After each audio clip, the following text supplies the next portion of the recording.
and welcome to week 2 of a 4-week autumn Halloween collaboration hosted by Lisa at Crafting Diva.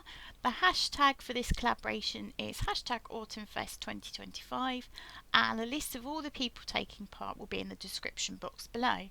If you're new here, a very warm welcome. Do consider subscribing and tapping the bell notification so you don't miss any of my videos. For today I decided to do a journal page. I've used 2 images combined from Electric Ink Designs. The background here, the cottage, is from the Sketchbook Street and the ladies from Frosted Vogue. Coloured that mostly with my polychromos pencils. However, I did find this set of lovely autumn colours. They're water-based markers in the range, so I've used those for the trees. They also have a sparkle, but I'm not sure whether the camera will pick that up at all. In the background I've used a sheet from this paper pad, which I think I picked up last year. And to add a bit more interest to that, I've used a couple of stamps from this stamp set. This one because it reminded me of coffee rings, and this one because I just like the sycamore seeds, or the helicopter seeds as we used to call them when we were little.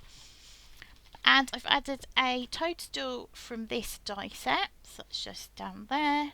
And I've added this chain of leaves from this die set.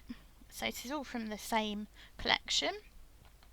I've coloured all of those with Distress Oxides. I've used Spice Marmalade, Carved Pumpkin, Wild Honey, Scattered Straw, Festive Berries, rotted all the autumn colours that I could throw at it. And for the sentiment, that's come from this die set here by the Paper Boutique.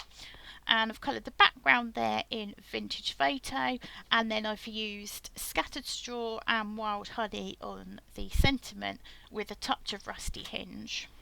And that's my finished journal page. Please do pop over to all the other channels taking part in this collaboration, show them some love, and please leave me a comment. I do love reading them, and if you've enjoyed this video, please give it a thumbs up. Until next time, cheerio.